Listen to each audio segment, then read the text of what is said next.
Kev, good morning. How are you? Morning, all good, mate. Thanks for Good, having good. me on. Long time no No, see. mate, you're a gentleman. I know. For those that don't know, obviously I met you and I got to interview in my very first game for the Scottish Cup when I was working as a Scottish Cup presenter. Um, how's life? All good, all Yeah. good. Just to put on record that you never gave us much luck that day. That's fine. I'm sure we got 4-0. So that was a good day, obviously, as in for the club, for the history of the club, and obviously everybody know me. I wanted to obviously win, but on the day, Jim Goodman's side was just a step too far for us. But no, life's good, mate. Just kind of enjoy myself really, and plenty of time on hands, looking for that next opportunity. But at the same time, I've got my academy, I've got the boys. Both my boys are at the high Bs, so get probably more time than I've ever had to watch them. Um, Watch games here and there, do media here and there. So just trying to be patient, which is probably not a good strength of mine. But at the same time, I think it's been that long now. I think 14, 15 months since we left Kelty. So one thing I've learned about football is you can't get too downbeat and too hard on yourself, or too hard on the industry, really, because it doesn't know anyone anything. So you just need to be patient and see what comes along. And do you know, I wish you luck, and I pray that obviously something does come along and suits you. I mean, I was telling my partner this morning, I was telling her, I said, Z, the world stops for no one. Do you know what I mean? So you've got to just get on. Um, I've got actually a question though. From a man's point of view, being in football, how do you cope with the balance? Being a dad, being a working man, and also that void.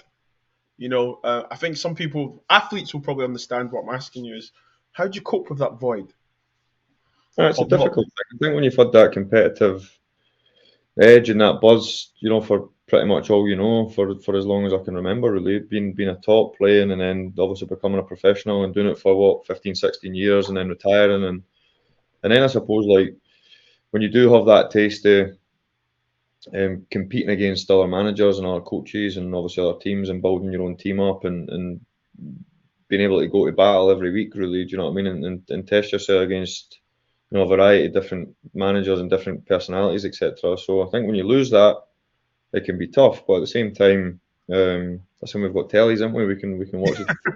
Tellies. I can go and watch games anywhere I want. So I think when the pressure's on you, which is something that I've really enjoyed as an individual when I was a player and then a manager, I think the carrying the canny, the responsibility is something that I found really natural and I really relished. I think when you don't have that, it can be difficult, but at the same time, you just hit the nail on the head. The world don't stop for nobody, the game don't stop for nobody, and it Yep. certainly don't do anyone anything. So you can't get too downbeat about it. You just got to enjoy what's there. And at the moment, the academy is something that's always been my wee precious baby, really. Giving back. I take the school teams.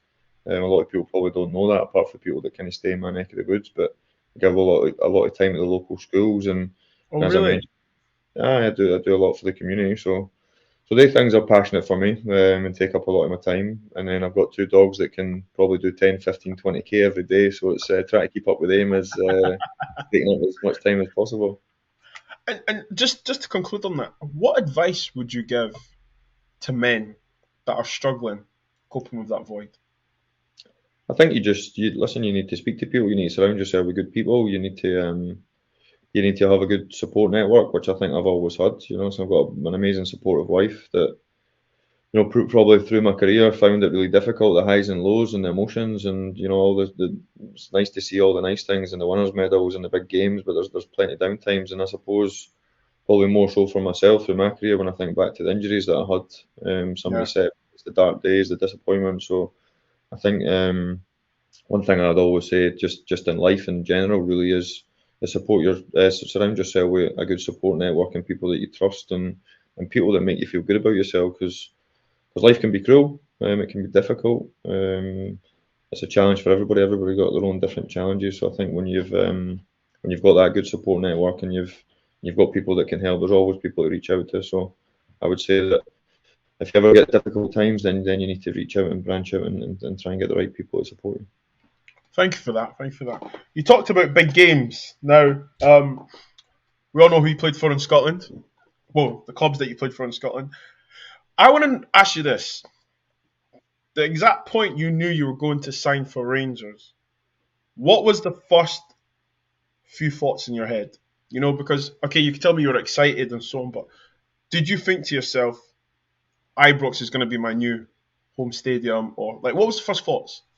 Nah, I think it's probably hard to think like that, and I think transfers uh, for me as an individual, and I can only really speak obviously from my experiences, even though I've got friends that like these things have happened differently. Obviously Scott being one of them, kind of Yeah, his transfer was obviously in the summer. It was probably agreed and before it was all announced, and he kind of knew where he was going. Whereas mine was quite last minute. Finishing training, last day of the transfer window, a wee bit of rush to obviously get through to Glasgow to get medicals, etc., and agree terms and all that type of thing. Obviously, we'd had a lot of speculation building up to that, but yeah, probably the last day of the window was I'm not saying last chance because I think that's really disrespectful to your employees. Listen, everybody knows I was brought up at Hibby.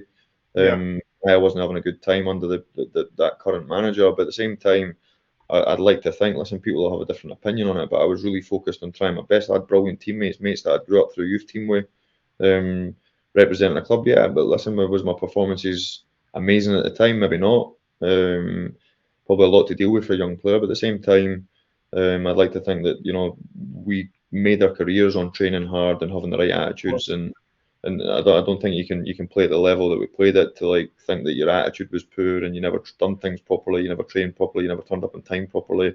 All these things I think were testament to all that group, the way we've been Yeah, brought up with Donald Parker, youth team coach, had set real basic morals and understanding in us. So even though I've went around the doors a wee bit there, just to obviously give an understanding of what I suppose it feels like when you're put in yeah, that position. Um, so actually, almost last minute, almost a flurry really, and a lot of mixed emotions, a lot of excitement, a lot of animosity because you're joining a new team, you've got new mhm, fans, you've got a lot of different pressures, and I suppose excitement is the overriding feeling, but at the same time, probably a wee bit animosity that you're leaving something that you know nothing different. You've yeah. never went to a different training centre, you never played with different players. You've kind of got your comfort blanket and what you know. So I suppose when you do move, there's that expectation that you're desperate to obviously do well and hit the ground running and get it done and dusted as quick as possible. And then obviously meet your new teammates and hopefully things can go well for you. And you know what? We'll continue with that line. Things going for well for you because for me personally, I mean, people can have their conversations, but I feel like it was a successful spell at Rangers. I think your stint there was brilliant. The first Old Firm goal. Now, everyone talks about you getting on the ball, doing the 1-2, and then scoring, right? Everyone's like, oh, great goal. But for me, I've got to ask, did you think Darshfield was going to give you it back? No.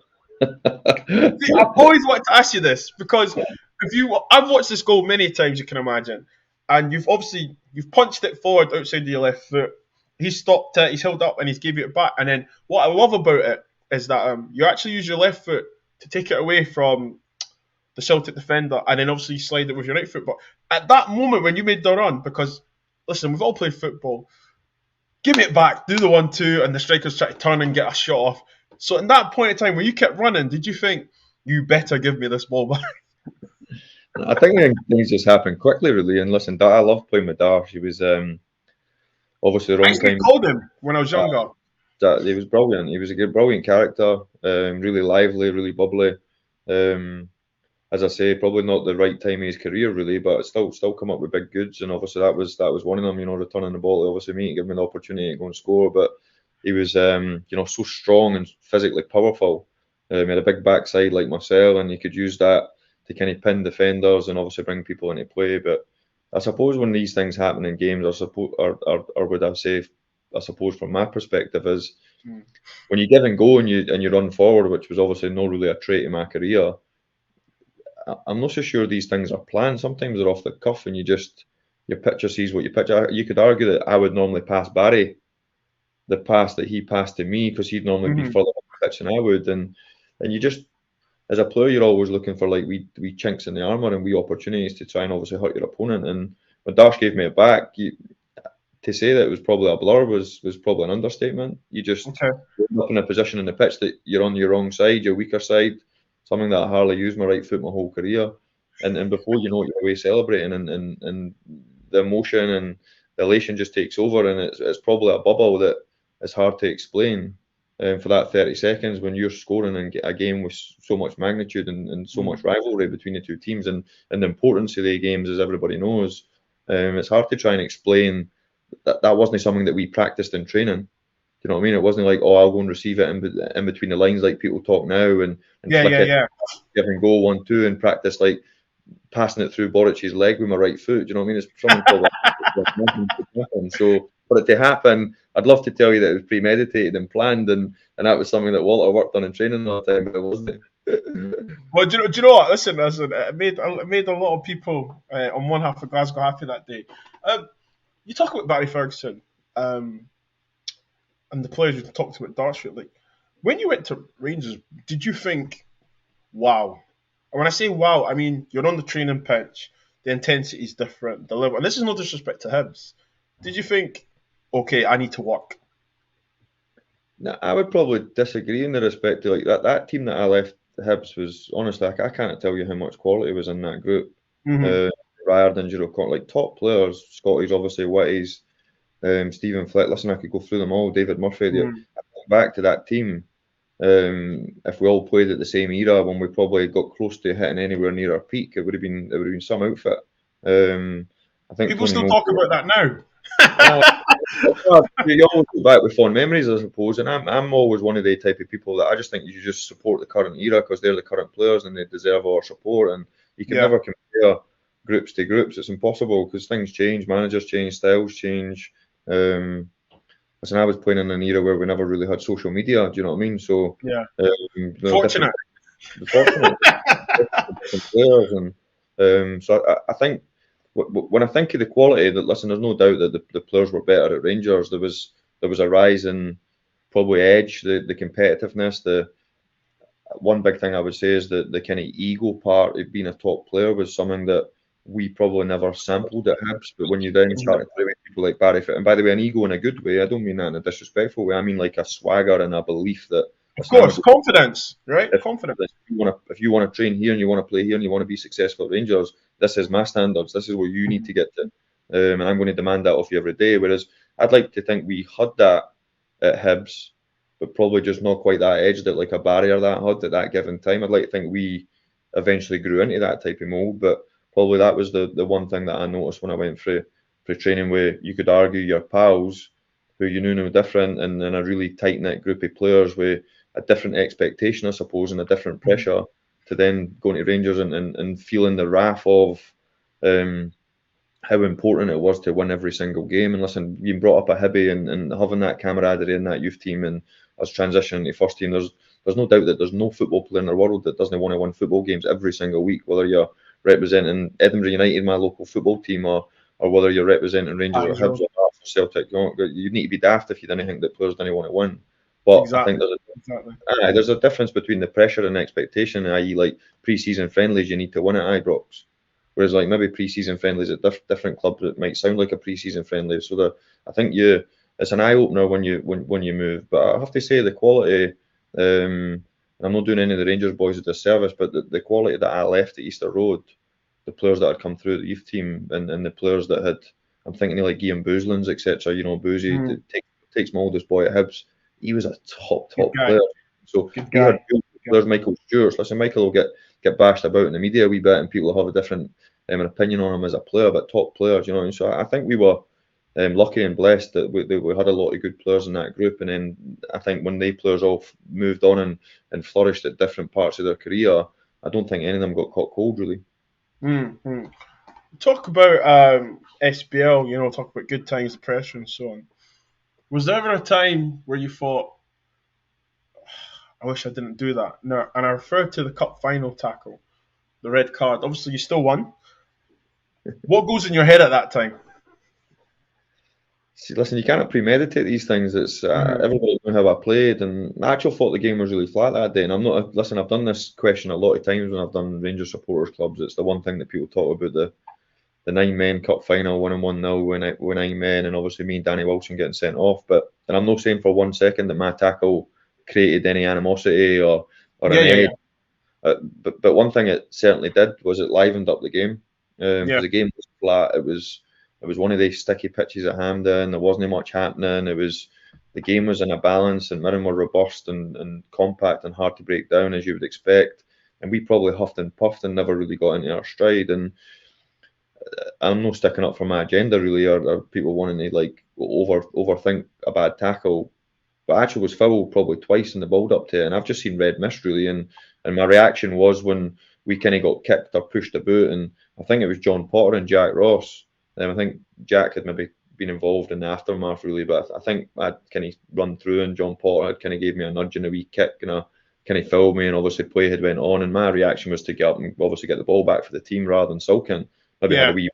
a wee moan at Craig Thomson in the in the same time, he obviously running back to try and win the ball back, but it certainly caused a lot of disappointing emotions really, because you think you've let everybody down, and it's hard to kind of understand how lonely that place is when you walk down the tunnel, and obviously the game's going on and you can hear the noise, and obviously in the stadium, sorry, and the game going on obviously, and then you're kind of walking down into a quiet changing room. It's a, especially in a cup final with how big obviously the game was. It's a difficult place for an individual to be, but I suppose you have to rely on your teammates, and you have to rely on hoping that Of course. the team will get you out the mire really. And obviously that team, it might not have been the best team in terms of quality when it comes to Rangers teams over the history of the club, but one thing that team had was a willingness to win, and a togetherness. And um, when Danny got sent off, your emotions changed to then looking after him. Even though I was quite a young player myself, Danny was obviously Yeah. the baby of the group at the time, so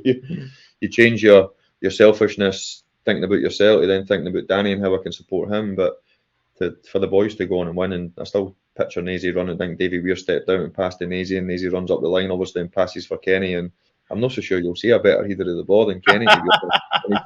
He wasn't big, and he wasn't overly aggressive, Kenny, but his timing and obviously his movement and his runs, and Nazy obviously with the quality, and the rest is history, I suppose. But for me as an individual, you're thankful that you've got brilliant teammates that understand that's the way you played. That was how you kind of done it every day really, and every now and again you miss time one. And unfortunate for me, it was on the big stage, but thankfully my teammates managed to get us through.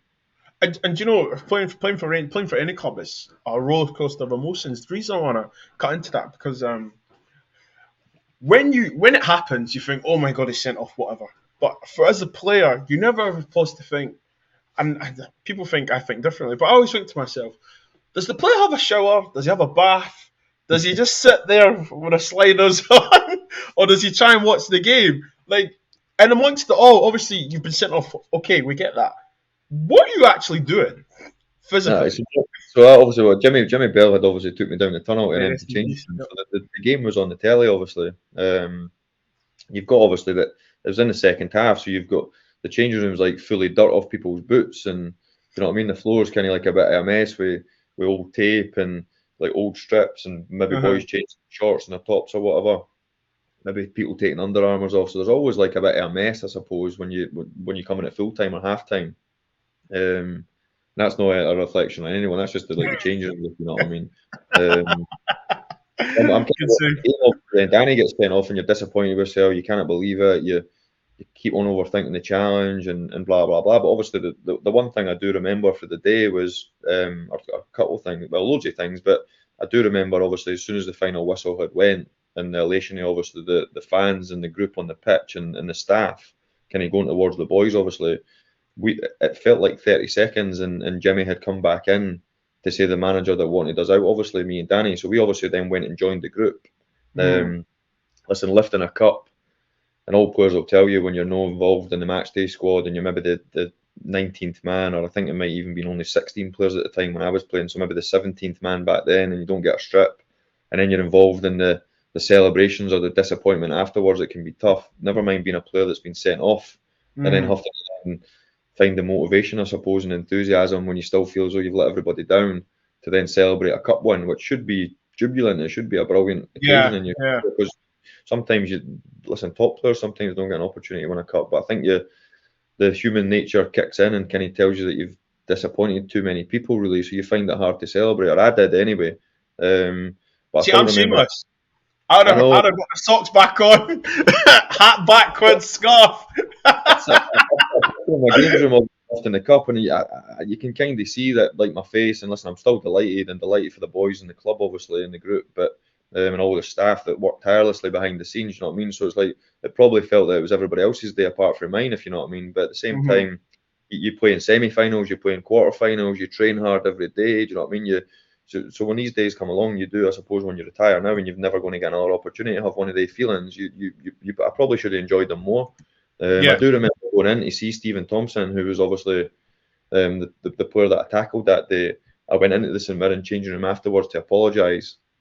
That I never ever once tackled with any malice in my career. of Not once course. did I ever try into a tackle to try and hurt an opponent. It just wasn't in my nature. Yeah, I was really aggressive.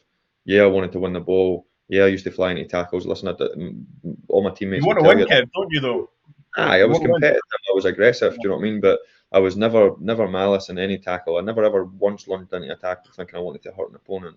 So I went in to see Stevie afterwards. I didn't know him that well. I played against him at Falkirk, played against him at St Mirren, and just said, "Listen, apologies for the tackle. Obviously, it was a bit rash, and hopefully you're all right." And he was like, "Fine." I knew he was fine because he kind of rode the tackle. He seen it coming, if you know what I mean. But anyway, I'd like to think there was a humbleness and a respect, and that's the Yeah, way I love through these. So I went in to see Stevie. Their changing rooms obviously majorly disappointed that they've just lost a cup final against 9 men. So they're the things that I suppose stuck out with me. And then the aftermath is obviously your parties back at Ibrox, etc.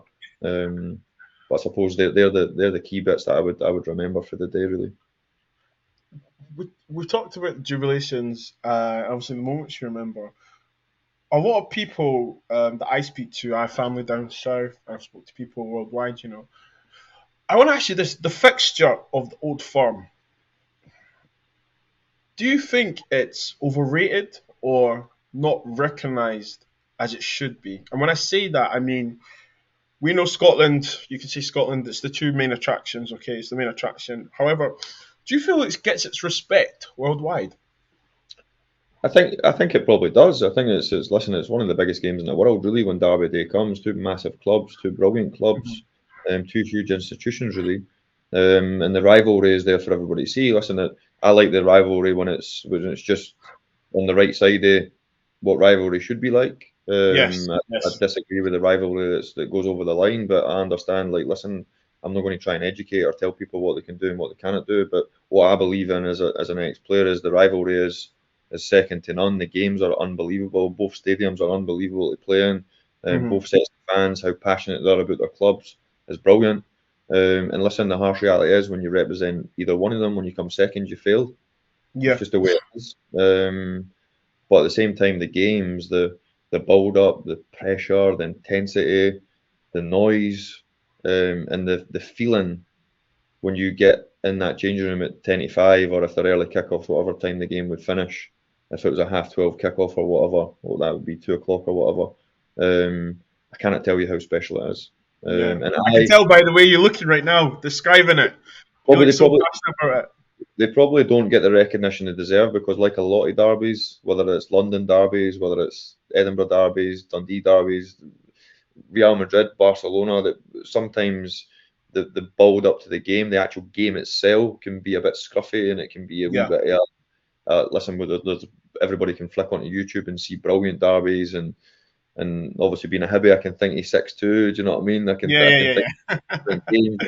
No doubt, Rangers fans and Celtic fans will be able to tell you the big memorable ones, obviously for them. But to play in them as a player, like I still remember, like a lot of friends that are Hearts fans when Hibs went through and Hearts and Rangers went into obviously the lower leagues, and hmm and I think it's quite funny that's what fans live for. That's what the players live for. Playing against their rivals, the derbies, the big days, to attract the best players. You want to play in the big games, whether it's playing in Europe, getting cup finals. So I think like the games probably don't get the right recognition just because of the quality, Bobby. I would say because at Yeah, times they can be a bit scruffy. They can be the stakes are high. Sometimes the quality might be a wee bit overshadowed just because of the intensity, and it can be like a bit touch tackle, if you know what I mean. But I yeah. think when it comes to how big they are, and the prestige to represent one of the clubs within them is second to none, really. My next question, we might end it on this, depending how you answer. You've got a five-a-side team, okay? Both You're the manager, okay? the 5 players that you played with at Rangers, who are you picking? Five-a-side team.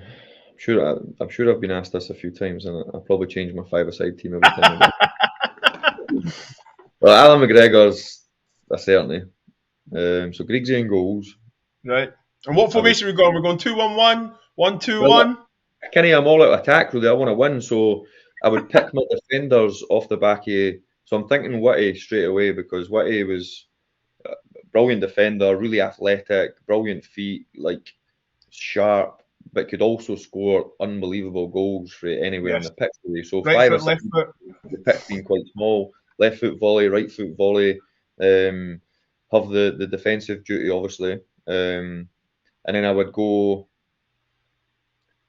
See, Mendes is my favourite player, you see, but Mendes probably at five-a-sides, wasn't he? He was the best player I played with at Rangers, in my opinion, Pedro, but he probably wasn't the most aggressive when it comes to five-a-sides. Got you. So I'll go with Steve Davis and Barry Ferguson. Okay. So McGregor, Whitty, Davo, Fergie as a 2, and then it's hard to get away from Boydie, really, because he's an absolute goal machine, but I'm going to throw Boydie under the bus, even though he's my mucker and he's the best finisher ever. But I'm just thinking five-a-sides, he maybe wouldn't quite run about as much as I would like him to run about. I want best to win, so I'm going to go with strike partner and Kenny Muller, the Muller man, just because he probably wouldn't score as many goals as Boydie, and Boydie's like a ridiculous finisher. And I'm going to tell you a story about Boydie just before I leave. He come back one pre-season, the fittest and the leanest I've ever seen him. He was unbelievable. I was looking over my shoulder thinking, where's he coming from when he was doing the runs? I was like, no way Boydie's running up alongside me. And he lost all this weight, he was looking great, clean shaven, skin heat, he looked $1 million, but through pre-season, he just, for whatever reason, he just wasn't as prolific as he used to be. So he's like, Thomson, I'm going back on the pints. I'm back on the pints.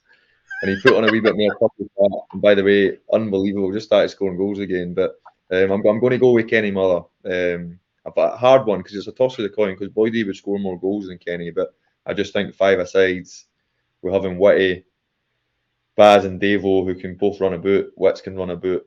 Griggsy obviously the top man in goals. I just think Kenny would give a wee bit more athleticism to that five-a-side team, which is all out attack. So I'm going to go Griggsy, Whitty, Davo, Baz, and the Muller man up front. We'll take that. Some team. By the way, that's not getting beat off anyone. Well, I mean, it'll take some beating. Anyway. Obviously, that was my last question. Obviously, you said Pedro Mendes, best player that you've played with at Rangers. Who was your toughest opponent? And we'll finish it there. Ever in football. I'll go domestically just because, like, listen, I got the luxury of having the opportunity to play against that Barcelona team and Messi's and Ronaldinho's and Xavi's and Iniesta's, and Iniesta's probably one of my all-time favourites when I think of like Roy Keane, Paul Scholes, albeit like different. Steven, obviously, do you know what I mean? Like another midfielder, same again, different. Obviously being a midfielder myself, so they were the kind of ones that you kind of looked at. But the toughest opponent I found domestically, even though Barry obviously would have been one of them, and obviously the top players that played at Celtic at the time, your Lennies, your Alan Thompsons, your Paul Lamberts, like that young team when we were coming through was obviously the Celtic team at the time that had Henriks, etc. in it. So we were blessed really with the Rangers and Celtic teams that we played against when we were coming through at Hibs. But the one player that I found really, really difficult to play against, and I think I might only play against him twice, was Mikel Arteta. Are you serious? Serious. Arteta was